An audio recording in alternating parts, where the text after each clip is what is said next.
All right, then. All right, and then Captain Connors and Officer Howard, we would like to begin with you telling us what inspired to work in the profession of law enforcement and policing, and why do you believe it's important to have discussions like this? You want to go? Let me go first.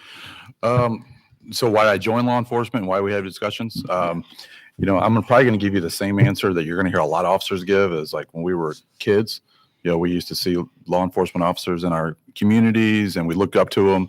And as I went through schooling and all that, I kind of let that fade away. And I went to college for computers for a couple of years. And then I decided like this wasn't what I wanted to do. I wanted to be out like moving around. And so I went to the police academy and I've been very happy ever since.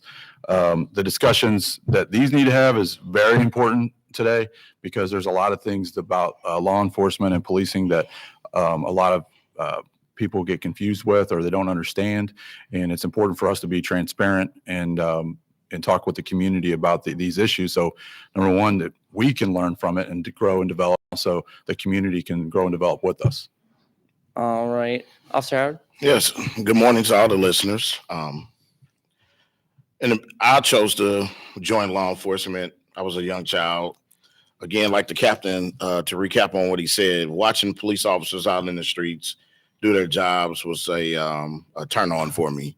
However, there was a little show called Rescue 911 out when I was younger. And that show was just showing a lot of law enforcement officers and first responders respond to the call of duty for people who needed help. I picked up a huge drive for that. When people call for help, I always wanted to be the one to run to them and help them. So with that, it motivated me to get into law enforcement. So I started my path.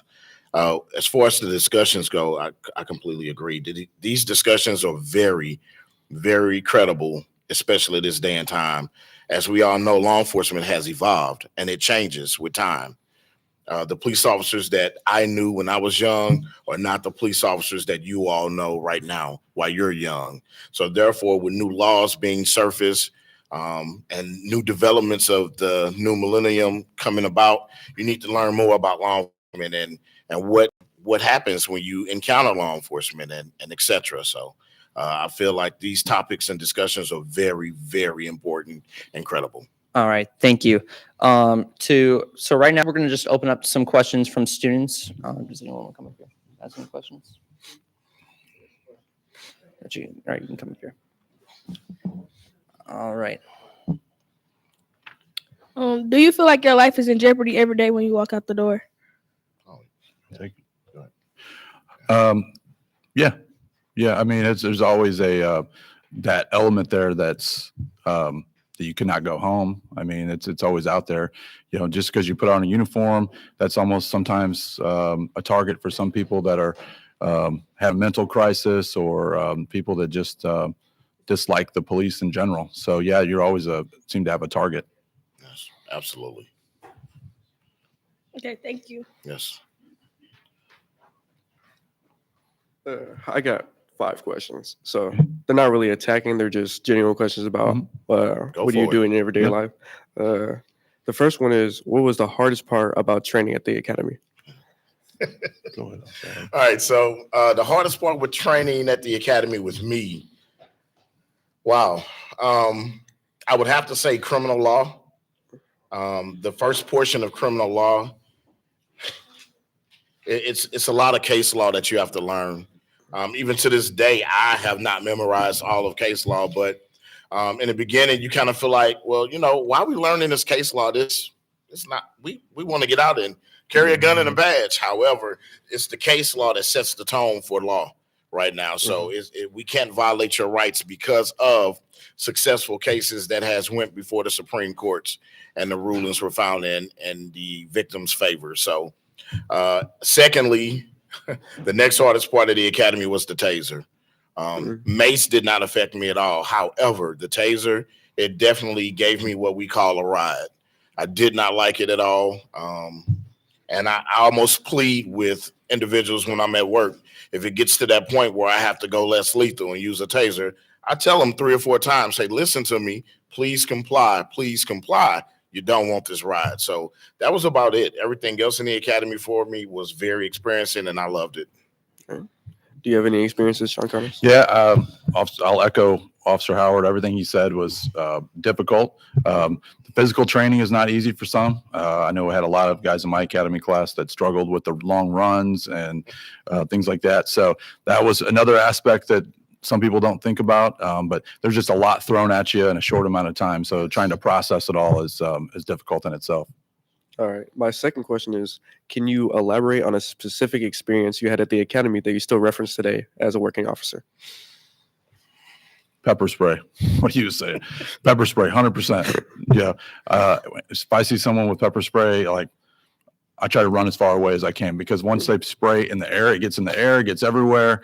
When I got sprayed, that was probably one of the worst experiences of my life because it was just kept on reigniting and burning and everything else. And I didn't get all of it off until I took a shower that night. So that was worst experience I had. Yeah, the pepper spray was detrimental for some. It didn't really bother me much because I went to the military and I was in the Marine Corps. So we had to go through what was called the gas chamber. It was very similar. However, that taser though, yeah, that just really broke my heart. For a device like that we hold in our hand to actually take me down to the ground and incapacitate me, I'm not able to move. Whatever words I'm saying before you tase me, once the charges hit me, I'm steady saying that word. Yeah, I just didn't like that at all. And then the pain just rode my whole body. I did not like that. I probably would take a gunshot over a taser. So that just ruined my whole little day. All right. Have you always felt like you had the appropriate mentality to do the work that you do now, or was it installed over time? That's a good question. I like that. Mm-hmm. Okay, so I'm not going to give you a textbook answer. We're all human.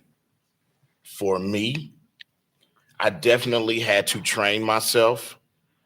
I had to become accustomed with the society that I worked with. I had to learn their traditions. I had to learn what they do, their do's and their don'ts. I definitely had to mold myself for the environment. None of us are perfect. Just because we put on a badge does not make us higher than you. Therefore, we have to learn how to just be quiet and listen and learn our surroundings in order to effectively police and be fair. So definitely, yes, sir, I had to train myself and mold myself for it. Yeah, I think that many law enforcement officers come in with certain traits that make them effective to be law enforcement, leadership traits, courage, things like that. But over time, it takes us a long time to develop and grow. The 22-year-old officer that I walked in the door is not the 41-year-old officer you see here. It's a lot of experience, a lot of dealing with people, and that's just not something that you can do it at 22. That's something that takes a lot of time. And like Officer Howard said, we're all human. I mean, we make mistakes. I've made a lot of mistakes in the last 19 years. So it's just things that we have to learn and grow from. So walking in the door, absolutely. You maybe have a few traits, but it takes time to develop those. Okay. Outside of being an officer, this question is for you as a person. How often do you feel like your life is repetitive ever since you graduated, even with the things you experience at work? For me, never. Every day it seems like a different day. It's that's one of the beauties of law enforcement, especially patrol officers. You never know from 1 minute to the next what you're going to get. So that was always an alert for me as I walk into the door, and I may be just coming off of a call with a EMS call for a sick case. Somebody fell or something, and then the next minute we have a robbery or something like that. So the allure is it's constantly changing, and it always keeps you on your toes. So my days are never repetitive. And I agree. There's never. It's different every single day. And something you all probably have not really focused on is that we can start our shifts at 6 a.m. and get a call for a sudden death. And then 30 minutes later, get a call for a self-inflicted gunshot wound of a 5-year-old. And then turn right around from that and get into a car pursuit. So you just go figure where our mentality is. Mm-hmm. We go from being sad to investigative to reckless to back to supposed to be normal when the citizen contact walks in the station and just wants to say, hey, I just want to thank you for your service. And then they ask you, well, why aren't you smiling? Well, ma'am, I just went through 3 life trauma events within the last hour. I apologize. So yes, no day is the same. And that leads us in, what Officer Howard said, that leads us into a thing of helping our officers recover. Like you said, it's not repetition. And a lot of these calls are damaging to our, mentality and our souls. So, now that the profession is focusing on peer support and supporting each other and getting us the help, that definitely is a push to counteract what Officer Howard is saying. And then even after dealing with the community on our shift that day, then we have to turn it off and go home, and we have families. Mm-hmm. So some of us, I'm guilty of it, we take that stuff home. And then we walk through the door and the family is wanting to be welcoming, or they want to say, how you doing? How was your day? And you're standing there with an attitude on your face. It's rough. Yeah. It is rough. My final question is there any advice you would give the youth today to make your job or even the world a little bit better?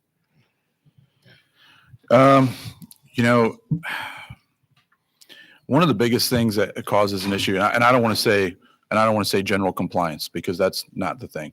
But, what I tell a lot, like my sons, and I tell people like to get stopped by the police on a traffic stop. You may not agree with what they're doing. What I tell my sons is don't agree with it.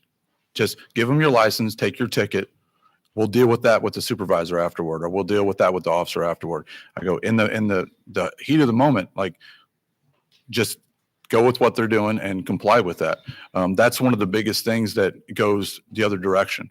And you don't know, like Officer Howard said before, you don't know what the officer dealt with 5 minutes before that. So they may be in a different mindset. So I don't want to tell you to not aggravate that situation, but the biggest thing that I tell my sons and parents that ask me is, like, especially with traffic stops, just go with what the officer's saying, take your ticket. We'll move on to deal with that after the fact. I don't want to aggravate that officer anymore, and because I don't know what their mentality is, I don't know what they've been through, things like that. So that's one of the key points that I make. Now, let me be the officer to take the double-edged sword. Again, at the end of the day, we are professionals. So irregardless of what we have been through, does not give us the right to disrespect you or violate your rights. That's number one. Number two, pick and choose your battles. There's always a right way and a wrong way to deal with things. You are responsible for yourself and your actions, which means you have to maintain and stay the bigger person throughout that point of contact with law enforcement. If both of you guys are arguing with each other and both of you are irate, who's going to be the individual to know who did right or wrong? Somebody has to keep the level head. They may not do something that you agree with or ask you something. It's okay. Roll with the flow. Because once it's over, you definitely will be able to address the situation and handle it. So just remember that you are accountable for your actions, nobody else's. And that's the beauty of body cameras nowadays. Me as a supervisor, as soon as somebody calls and says, hey, there's an issue with this traffic stop, there's an issue with this call, first thing I do is pull up their body camera and I watch it. And if the officer is out of line, then we hold them accountable. That's what it's for. That's why I said just we'll figure it out in the end. Make the complaint with us afterward. But you're accountable. They're accountable. Everybody's accountable here. Thank you, Officer Howard and Captain Connors. Thank you, sir. Yeah. Good morning. Good morning. My questions, you kind of just answered them, but mine was like, you guys have lives yourself, and I know like stuff can happen like death or anything before a shift. Does that ever affect how your work day go? Like, yeah, it's hard to turn off, or you might be trying to turn it off, but does that ever affect your work day, like death or anything? The deaths and etc. before the work day, are you referring to our personal? Yes, like your personal life. Yes. Okay. Well, does it affect how you behave? Yes, it definitely can affect my work day. And just to be honest with you, I mean, I'm human. It's hard to turn emotions off. However, I have to remind myself before my shift that I am going to provide a service for other people who need me. I mean, I need my family too right now, but if I didn't take off work that day, that means I have to perform the task at hand. So I just have to mentally motivate myself and tell me, hey, get to work, focus. However, I got a love connection. So I've got a better half that I can go to. And she'll get on that phone and she'll talk to me and she'll tell me some things. And it'll help me guide me through. So, when they say it takes a village, it really does. Whoever is in your corner or in your circle, those are the people that will support you and motivate you and help get you through that day. Because at the end of the day, yes, we are all still human. We are not robots. We wake up in the morning just like you do, go to the bathroom and put our clothes on just like you. Yeah, to generally say that things at home or things that we experience before we start our shift doesn't affect us is probably erroneous. I mean, it has to. I mean, for me personally, as a young police officer going to work, I enjoyed going to work. So if I had, I had young kids when I was, when I was a young police officer, so dealing with them and the stress of doing that before you leave, or having a spouse, that's at home or whatever problems you have, financial problems or whatever you're having earlier on in life, trying to put food on the table.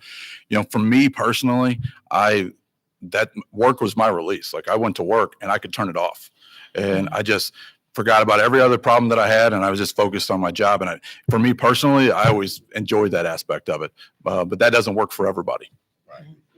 And to add to that, I appreciate the problems and issues that I go through in my personal life, because it helps me to better understand who I'm dealing with and the issues they're going through. Mm-hmm. Now we can relate. Right. Oh man, wow, I've been through that. Well, I know I'm not you and you're not me, but all I can do is tell you how I dealt with it. It might help. So it helps out. It helps out. It all comes together and helps. All right, and the last question is, what's your biggest weakness as an officer? Like, we all have strengths, we all have weaknesses. Like, what's your biggest weakness?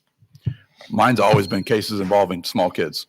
Always. I had worked, sexual assaults and things involving kids. I've had to see kids that were unfortunately deceased. That's always been my weakness. It takes me a long time to process that and to get that out of my head. That was always been my weakness. Hands down. Okay. Kids. Yeah. Especially when we get there and we have to perform CPR on that child and it don't work. And paramedics don't carry them to the ambulance. We do. Right. That's hard. Mm-hmm. Thank you.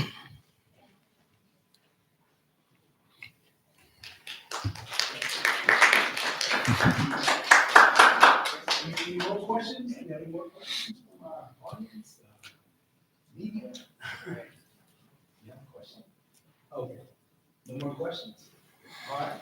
Well, I'll tell you what, we want to again thank Captain Connors and Officer Howard, I'm sorry, for taking the time out of a busy schedule. We appreciate you so much, and we just really want to thank you all for being here.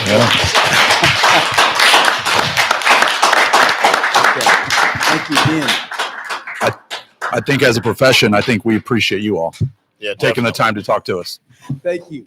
And I'm hoping before you all go, we can get some pictures. Absolutely. Yeah, absolutely. We're gonna stop our screen and give us just.